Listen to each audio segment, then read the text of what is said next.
I've got 4 words for you this week, Cask Chasers. Spanish Oloroso Sherry Butts. Just part of the genius behind the Aberlour A'bunadh we're tasting in this episode.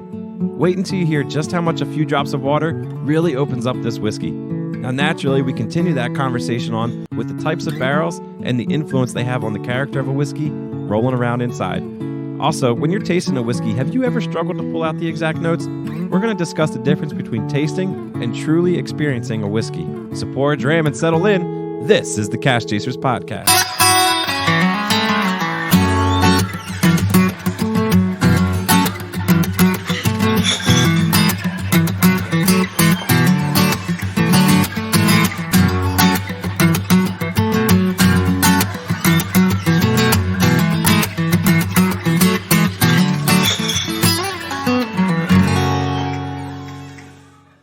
All right, Cask Chasers, this is a big week for us. We have a really exciting whiskey to taste this week. And Bobby, this is yours, right, buddy? Yeah. And let me first off thank you for sharing, because this one, I've never had this one. I'm excited. You guys have talked about this a lot.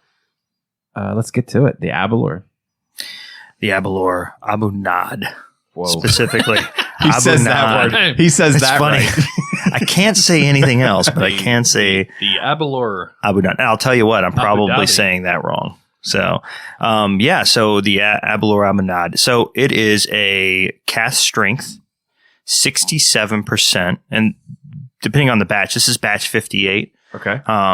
Which is a great, there's some really good ones in the past, but this is a good one. Cool story behind it, which I'll get into. But it's a Highland single malt Scotch whiskey, matured in Spanish Oloroso Sherry Butts. Whoa. Yeah.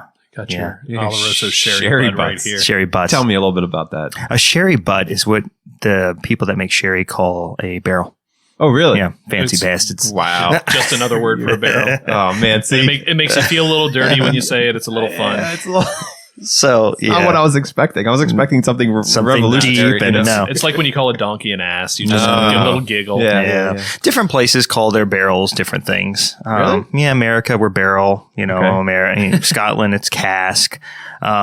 Geez, I think what's port's called something special too. I'm going to look that up real quick. Let me go through my notes real quick. We use notes because we're not as cool as you think we are about what we know. We're well prepared. You know Is it what not I mean? just a port barrel? No, it's a Madeira. It's called a drum, specifically. Yeah. Rum is a puncheon. I'm saying that wrong. Wow. Yeah. And there's other ones. If you want to correct us on that, go for it. Yeah, right. Somebody Podcast in the world of rum's going to be like, @CaskChasers.org. wait a second. So anyway, cool story behind this. So Aberlour, amazing whiskey by far. The A'bunadh's maybe one of my favorite, and not because it's a sherry bomb. So in the world of Scotch, when you hear sherry bomb, that means the flavor content of it, the sherry aspects of it are really deep, and that deep, dark, nutty root or rooty and fruit smell or taste is going to be bold in this thing if you've ever had a sherry. And it being cask strength, meaning it's just right from the cask, no water added. I do add a little water to this from time to time, but when we taste something, we're going to taste it right from the bottle. So cool story behind this. I'm going to paraphrase a little bit because I don't have the exacts in front of me, but a little while ago, back in, I believe in the 70s, they were extending the building. Aberlour was extending its building, and it might have been before that. It could have been long time before that. The year's not important. Anyway, so they were extending the building, they were expanding, and they took down a wall and they found a barrel of whiskey. And the head distiller was doing his rounds, and he found the workers who were doing the work basically guzzling down this whiskey. Whoa. And he freaks out. He stops them from doing what they're doing. And and remember, Aberlour 1870s is when they got their start. So this stuff is old. Sure. So he runs, he takes it from them. There's a little bit left because these guys have been going to town on it, and he replicates it. And this is what the Aberlour A'bunadh is. It's a replicate of that original whiskey. Yeah. Okay. So really cool stuff and a lot of flavor. It's young. I don't know its age statement. It's not that old. It's just the barrels were hand selected, which a lot of good barrels are, right? But there's a lot of love and passion that went into this. And then its secondary finish, of course, in the Oloroso and the Butts was what made it. What And finished it. I want to just say, so in general, things finished in a sherry cask, not really my thing. I really like this one. Wow. Okay. I really like this one. That's exciting. So, And that's a hard statement because a lot of, especially scotches, are finished in sherry casks. Yeah. It's actually, before you said you weren't a fan of most things finished in sherry, right? Mhm. yeah, in general, not a fan general, of most things. Port finish. I love a port finish. Yeah. There are things finished in because like Bobby said, a lot of things that are finished in a barrel. Usually, the first barrel, the most common barrel is going to be a sherry barrel, Right. or a sherry cask or whatever. We'll get into nomenclature of those things in a little bit, but generally speak, and I should also say I've never had sherry, and I have had port. Okay. I really like port. I can only assume by having sherry finished things that I'm not really going to like. I should just try sherry.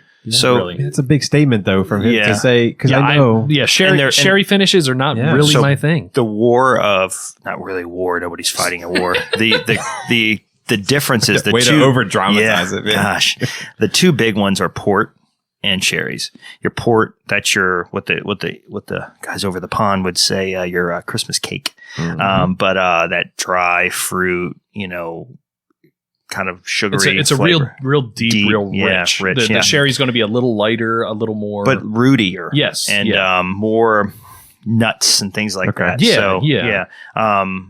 I get a little spice in there too, a little pepper. But So we have a great way of figuring out what this tastes like.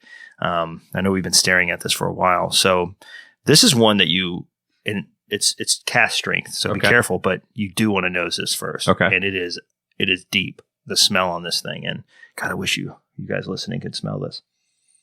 it smells so good. It does. Oh, wow. Almost like a really strong rose. Like, you know what I mean? Yeah, I'll give you that. You know what, Bobby?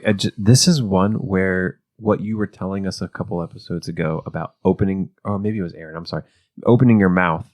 Yeah. And Yeah, put your nose Yeah. in it, Yeah. inhale through your mouth. right. It was Yeah. Aaron Yeah. that was saying that is so, that is so useful here. Yeah.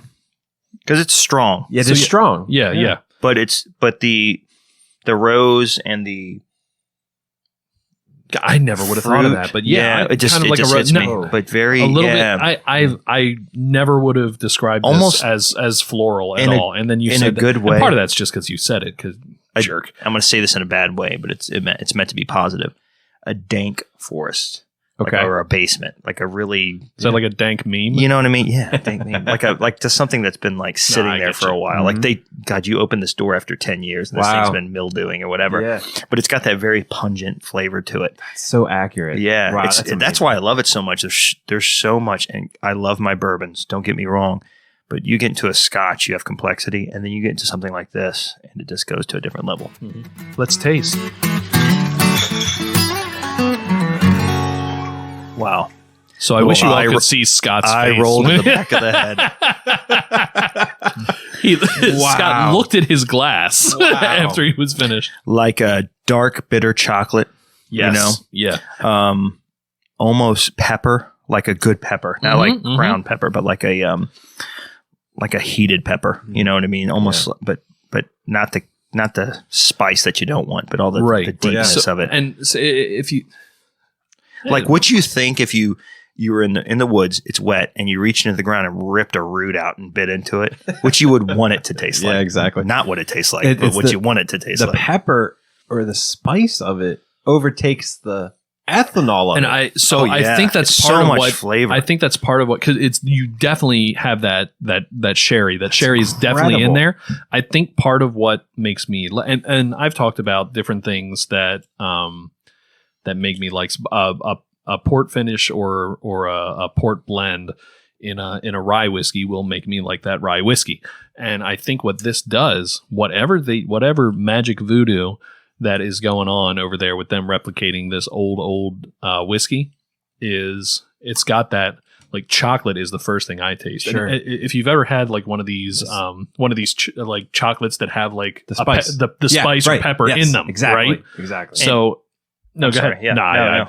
I was just saying so because I didn't have an end to that sentence. I was hoping it would come along. And we talked about, if you guys, and you did listen to the marketing episode we did, because you're great followers and we love you and loyal. This is non-chill filtered. Right. So you have a lot of friends in the beer world, Scott. Mm-hmm. You chill filtered something. That's a mouthful. Yeah. It cleans it up, clears it up, Correct. takes the sediment out. This is not. Now, not there's a lot of sediment in here. There's not, but it has a cloudiness to it that's appealing. You know what I mean? The color to this is rich and amazing. And again, not an old whiskey. Right. Right. But still, all the complexity is there. So Scott and I don't know if you did. I didn't look over there. We just added a little water to ours. So I water, should do that because I remembered. Yeah. I should point out that I haven't tasted this stuff in about a year. It's been about a year since I first tried this. Oh. I tried Scott's first this. time. Yeah, we added water. I want to hear the Scott. spice is out of the way, and I It's on his face. That's. I wish you could. I want the silence. Don't edit that out or anything because that adds to. It's amazing, guys, girls, and guys. It's amazing. What I will say is the for me, the spice has kind of taken a backseat to whatever else is there, and it is definitely the complexity has definitely changed with the water. Picking notes is not my strong suit, and this is one of the main things that I learned from you guys as I've gone along, and I hope listeners learn from the notes that you guys pick out and how you pick it out. So, something on that note I made for my wife a few Valentine's Day ago. We watched a little movie you guys may have heard of called French Kiss back in the 90s. Anyway, Meg Ryan. Yeah, so they do something cool in the movie. So I made Dana, and she hasn't. You guys can ask. Those listening probably can't, unless you know Dana. My wife, she's wonderful and beautiful. That goes out to her.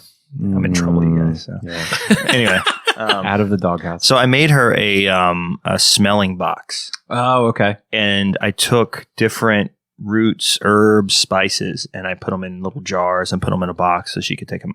That kind of stuff, if you go to like a spice store or something, or buy some stuff, you can buy tasting boxes, and it's just smelling stuff you can get. That'll help you. We smell things every day, but your house and your cabinets and everything are yours. So you smell them every day. It's kind of bland. Then you go into something like an Indian restaurant and it's very bold and in your face. Nose blind. Go and open up a little bit and then start tasting your whiskey, and you'll start to pick things out like, real ginger root or nutmeg versus what's in your, whatever. But, so there's flavors in that are earthy, deep, and I feel like in Scotland it's rainy, it's dusk, and you're sitting in the woods near the water. You're tasting all of that, and that's what I love. Yeah, the one thing that stuck with me from again, this is why you tell everyone to kind of taste it and stay quiet for a second, because the second you say something, you influence everyone else. Yeah. For me, I struggle with the notes, and it's something I'm learning and have been learning, and I hope that translates over to the listeners as well as they learn. But when you said about the roses, the first thing that came to mind was, I get the garden scent, but after it's rained, right? Yeah. Okay, and I that kind of goes back to the last episode because we said the same thing, but I get a similarity to that. I guess the main thing that came out to me was less pepper. Spice. So I had somebody tell me one time, and I saw it on a video too, which is really interesting. Tasting and experiencing. Am I saying that right? Something is different than explaining. When you say it. actual words, it's fine. It's different than explaining it. We experience things visually and flavor, and sometimes it's just hard to tell. Yeah. Like I'm going to be cheesy. You ready? I'm a first so kiss. excited. Explain that. I can't. You know what I mean? When I get there, I will. You see, Scott, when a man and a woman. So there's some depth there to tasting it. So sometimes just because you can't doesn't mean that's what I meant by that silence. Yeah. I hope it stays. There's some depth there. Here, let me give you my perspective on this, because for a while I was frustrated that when someone sits there and explains the notes, I'm like, why am I not getting it? Why am I not getting that? I am less on the notes and more on the experience. Yeah. Yeah. Wow. Well, and Okay. that's where you start. Yeah. And then you it's so smell and taste are our two strongest sense memories as a species. Smell specifically. So if you can smell a smell from your childhood, and you will, if you smell it again while you're an adult, you will have such strong memories of that particular smell, where you were, what you were doing, that sort of thing. That's even a little bit of a, like if you're studying for a test, they say, smell something you've never smelled before, spray a perfume that you've never smelled before, spray it again on the day of the test, and you'll do better on the test. That's science. I don't know what the specific science is, but a trigger. Where were you when I was getting C's and D's, man? Bobby, first off, your son, Mr. and Mrs. Bird, your son's failing, and he smells like perfume. Right. So we don't know. Hey, man, D for diploma. So these are some of our strongest sense memories. These are the things that our brain holds on to more than anything else. So it really is all about the experience. Yeah. At the end of the day, it's the experience you have. If you can't tell whether it's a sherry note or a port note or whatever, that's fine. You should be drinking it. No, I'm just kidding. No, but seriously, that's fine. It's almost like you'll come across that experience, and then there's a spot of your tongue that tingles a little bit, and then that's this thing, that's ginger, that's this, that's that. So while Bobby was forcing Scott to add water and take a sip and be extremely awkward at gunpoint, I was cheating and doing exactly the same thing, but pinning it all on Scott. What the little bit of water does for me, on the nose, to me, I actually got a little more of the ethanol on the nose. So I did have to do the breathe through the mouth thing. And I got a little more of that chocolate on the nose. What it did with the palate for me, I think I can agree that it pushed the pepper aside a little bit. It really opened up the oak for me, like a little more of a woodiness. So like if you taste something that's a little more mellow, a little more earthy, then maybe that's sort of what you're getting at. The finish on this is I love this. It's another one that kind of sticks with you, but it doesn't stick with you with a burn. It just sticks with it. I haven't had a sip since I've been talking, which has been for I think 45 minutes at this point. But it just sticks with you. To me, it's a lot of that, just sort of chocolate, but not like a real sweet chocolate, like not like a real dark, rich sort of chocolate. So Bobby and I just did the hand, put a little bit in your hands, and that is where for the chocolate came. Yeah, that's where I got the dark chocolate, and that was the only thing I picked out personally. But I got the dark chocolate. So the water's been in there for a little while. Okay, right? You got the smell from your hands. Yeah, I want to blow your mind real quick. You taste that dark cherries. Doesn't taste like dark cherries at all. Which coincidentally is the name of our band. Dark cherries. Okay, you're fired. No, well, and that's the That's the great thing about tasting. If you don't, I'm going to taste it again and see what I think of that. God, if we're tasting the same, that's a problem. Yeah. That's flat. Yeah, exactly. to be honest with you. Yeah, Can't but be that. I mean, if you I was going to say something stupid like bananas or something. If you do all this and you don't taste what we are tasting with these things, that's fine, because Scott's tasting different than what Bobby's tasting is different than what I'm tasting. We talked about it before. I've had pretzels and a piece of chocolate. Oh, true, it's right. what you've eaten, it's what you've taken. Yeah. I'm going to read off the bottle real quick. Okay. I think it's really cool. Yeah, please. They kind of word it in a really nice way. A'bunadh means the origin in Gaelic. Ooh. Right? That's cool. It's a respectful toast to the Aberlour family or founder James Fleming. On this day, they produced the tradition of 19th century malts, matured exclusively in sherry butts. Specifically Oloroso Sherry Butts. That's right. Ensuring a dark and luxurious and rich whiskey. Wow. And I think it hits all those notes. Wow. Absolutely. Here's the thing. So I talk a lot about, and I've heard a lot of people talk a lot, and I have a belief in a flavor of the whiskey comes from a lot of aspects. Is that a word? Yes. I'm just kidding. And a lot of it's, some of it's the barrel, A lot of flavor comes from the barrel. Too much barrel is a thing. So you get a really old whiskey, you get a lot of oak. Too young, you don't get enough of the barrel. You get more of the grain, more from the the heart or the spirit itself. So I think it's important to understand that the distiller, the mastery behind this, they put this in the barrel enough. Okay. And that's the difference between an age-stated whiskey, this is not, and a good whiskey. And not that they're two different things or whatever. Age is a marketing thing, to be honest with you. It helps. Some people want to know how long versus whatever. But they're tasting this along the way. And depending on what the butt, or in this case the butt, or the barrel, or the cask, or whatever you want to call it, is doing to the whiskey as they taste it, when they say, this is done, this is done. And that's kind of the art of letting the whiskey, almost like watching your grandmother make a stew. You know what I mean? She's tasting as she goes. It's just the right recipe and everything else. The barrels are a big part of flavor because they're handpicked, right? They judge the barrel by its look. They'll see the barrel, the coopers, the distillers will see the barrel and say, not that one. I want that one. Sometimes they take them apart and pick the staves they want and they'll rebuild the barrel, use barrel pieces to make the perfect barrel for themselves. And if it's done right and the barrel's picked correctly, you get an amazing whiskey that tastes like it should taste. So yes, this is a sherry cask, specifically on Oloroso Sherry cask or sherry butt, but it's a specific one handpicked for them. And that's what I like about bourbon is specific. It's American oak. We use American oak. People love American oak. Scotch loves American oak.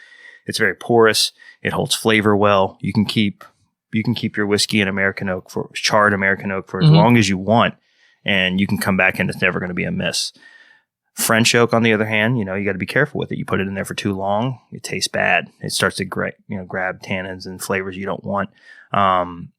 So the art of picking a good oak barrel and size and how long it's going to be in there is specific to what you're trying to get out of the whiskey. This Aberlour takes all of that because of its genius behind its flavor profile and them picking that. To go back real quick to the American oak, Oloroso Sherry specifically is usually aged in either American or Canadian oak, which are very similar.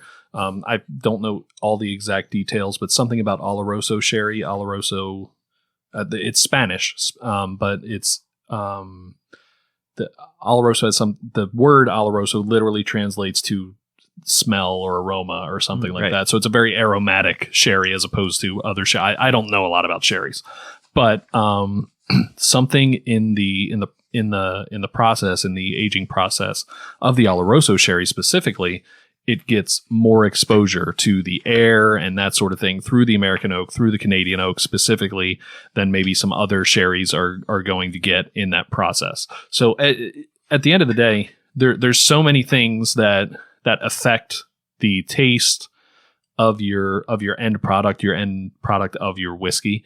And those things can come into play at any point in it. So, this is finished in these Oloroso Sherry butts, which is, another word for you'll hear us say butt, cask, barrel, a bunch of other things based on location, right? Yeah. And most of the difference in those sort of things is going to be just a geographic distance. It's the size. Sometimes it's a size. You're using a hogshead. You're using a butt. You're using exactly. Well, they're all just types of barrel. Oh, well, let's dive into it then. Let's get right to it. Right. So types of barrels, and it's segue. We know. We've just talked about the effects of that on the Aberlour, right? Yeah. What all is out there? Wow. Okay.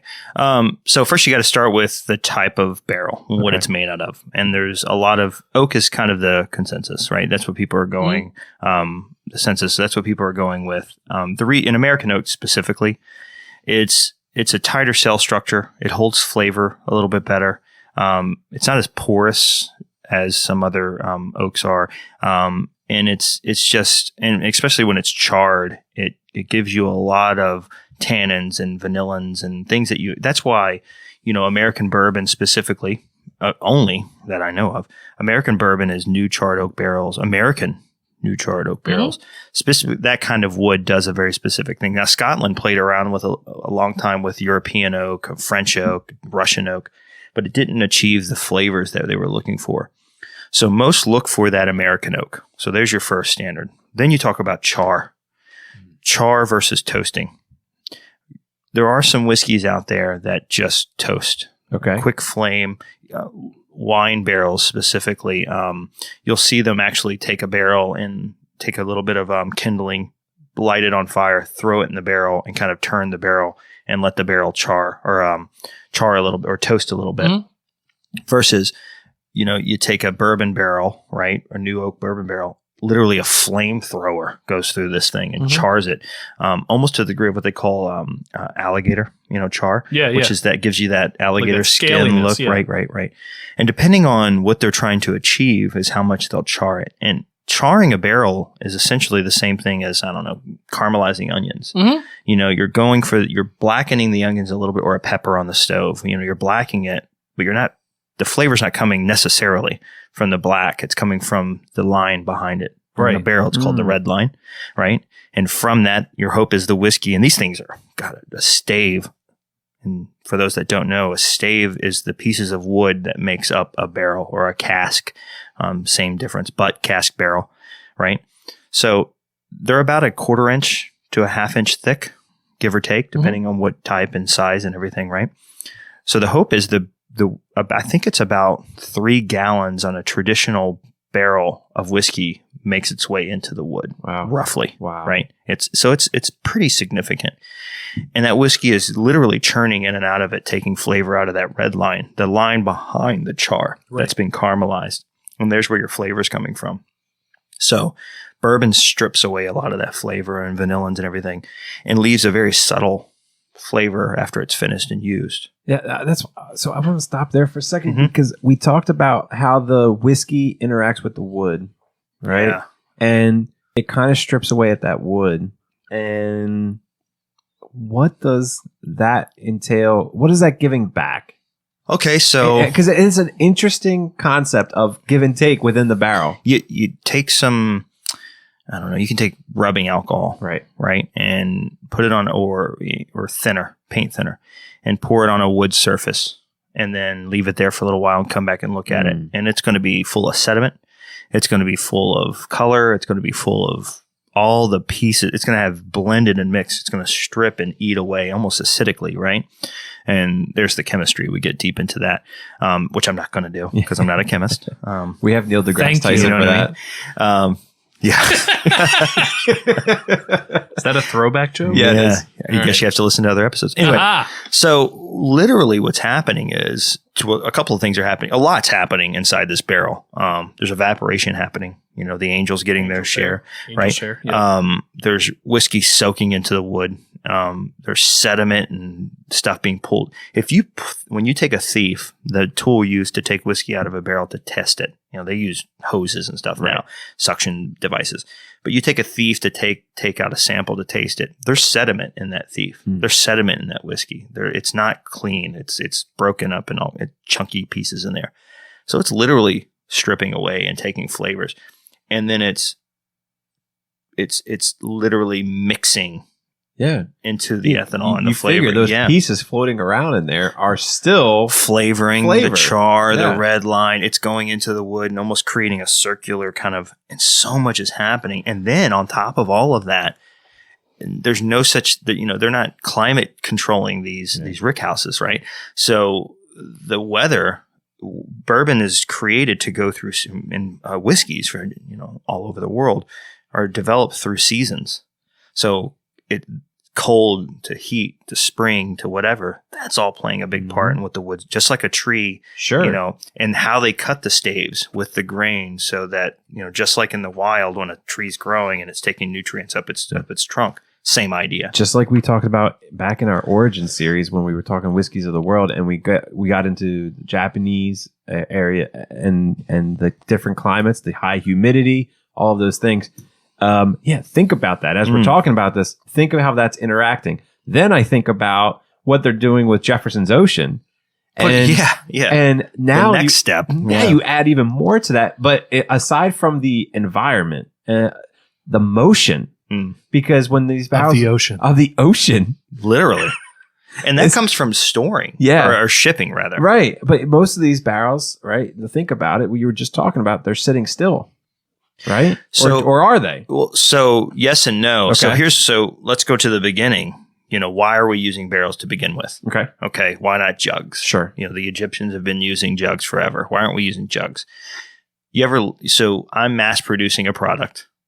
I can't have 70 billion jugs. I need to have a fraction of that. First off, 90% of the places when whiskey's becoming, into evolving, it's illegal most places, right? So I need something that's easy to move. Sure. And rather than lift, I need something I can roll. Wow. So the literal shape of the barrel has a lot to do with its That's transportation method. So I'm rolling this whiskey literally up into the ship, up into the transport device. Literally, when wine or ports would come off of a ship from France back in the day, billions of years ago, when the world was new. Bobby's really bad. They would be rolled off. Yeah, I have my skill sets and I don't. They were rolled off the ship, and at the harbor, they were taken out of the barrel and filled into a jug or something. Right. So it was like immediate. Sure. It was only a source of transportation. And then over time, when things were stored or hidden, and then we would taste it, the light bulb clicked. And people went, wow, if this thing sits in this barrel for a little bit of time. That's amazing. It gets way better. I always try to put myself back in those times, and like everything's an accident. Every once in a while, I wish you would go back to those. I know. Right? Come back and tell us. But can you imagine just? I can't imagine coming up with that, thinking, "Wow, if I just leave it in here even longer, right. What will it do?" Well, and so we're talking about flavors being pulled out of the oak, and what's the give and take there. Obviously, to go back to your earlier point, obviously something's being left in the oak. Sure. When we're pulling flavors out of it, and that's why with bourbons, which are that's the first thing to go into the barrel is a bourbon. Bourbon has to be new oak.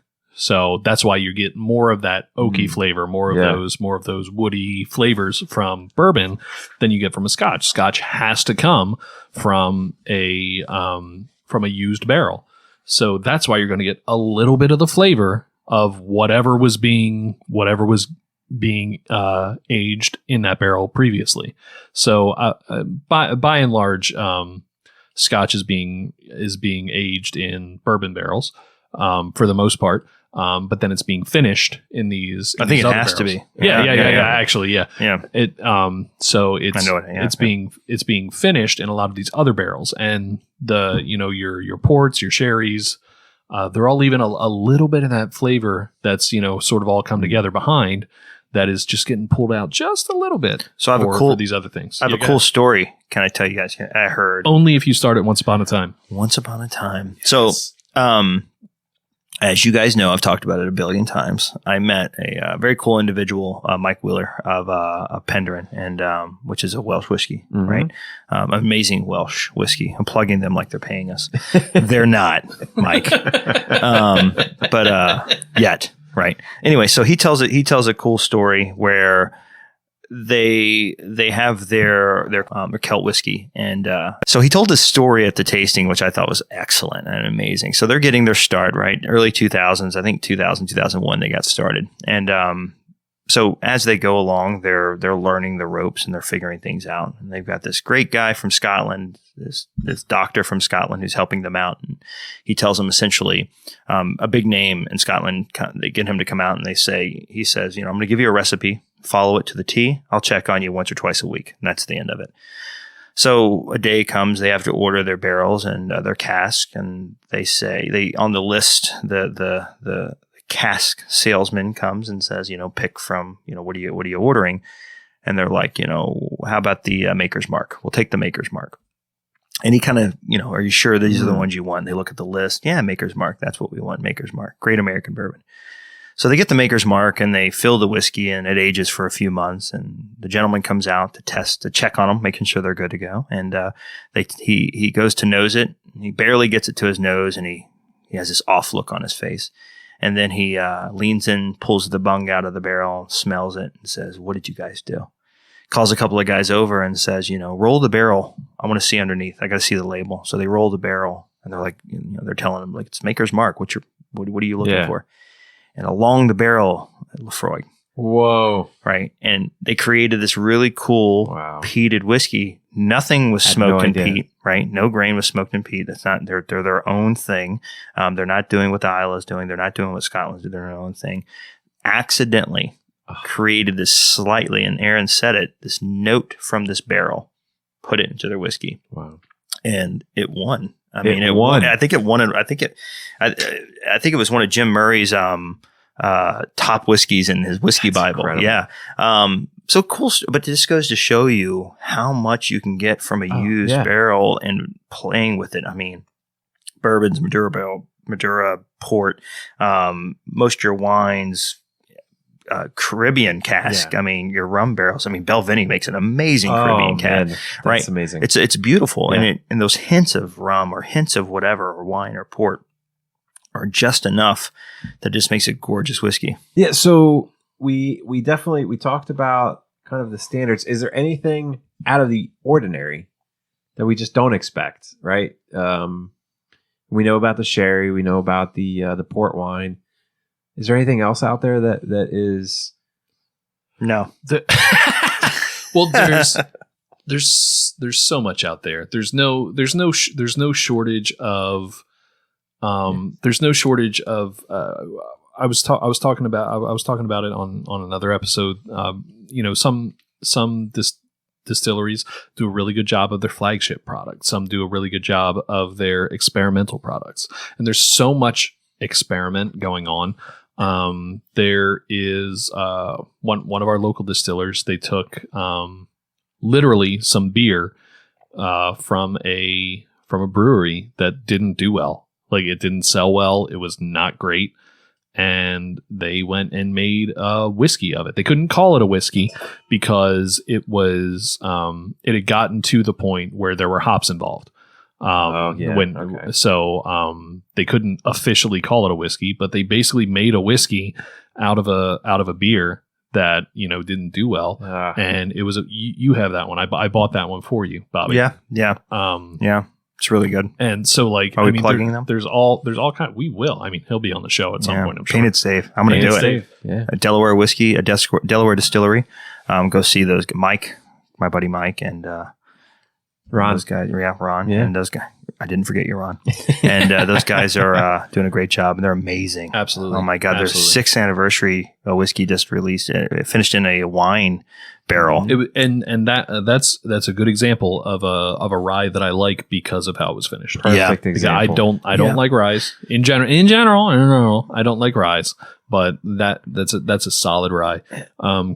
Christina, my wife, her drink of choice is an old fashioned, and she tells me I make them really well. But her drink of choice is an old fashioned made with rye, and her go-to rye is either a Basil Hayden's dark rye, or a Basil Hayden's has a limited release Caribbean something or other rye with finished in rum barrels. And those are her two go-tos. And I made her one with the Painted Stave 6th anniversary rye, which is finished in I forget, Mike, I'm sorry, I forget which red wine, what the red wine was specifically that it was finished in. Like he's a ghost and he's haunting us. Right. And he finished it in those for like a year, right? A year in a wine barrel. A year in a wine barrel. And I made her one with blended that. wine. Yeah. I made her an old fashioned with the Harvest Ridge. With that. And there you go. Off the top of your head. With that. Off the top of your head. Definitely didn't pull out his phone to look at. And she was like, wow, that's really good. Like I messaged him before. Yeah, and finishing, we talk about finishing, and there's single cast, double cast, triple cast. I mean, these guys can go, guys and girls. I mean, there's some, again, Penryn, all female distilling team. Good point. Yeah. Good point. A distillery team. Wow. Yeah. Bravo. And I love to see that. I have a very strong independent wife. And, I believe you mean brava. Brava. Yeah. God dang it, Aaron. Double cask, triple cask. So, sometimes 1 or 2 casks isn't enough. Just And not so you're enough. going to finish it in a third, or, maybe you're going to blend, a couple of casks that you're going to, you'll have a 12-year, 15 and an 18, and you blend those 3 and you make something amazing and through different casks. Really, I don't want to say there's no rules, but there's no variance. There's no variance too strong for these guys and out there making There's whiskey. no limit. No, really. there's not. There's It's not a And- And I like bourbon a lot.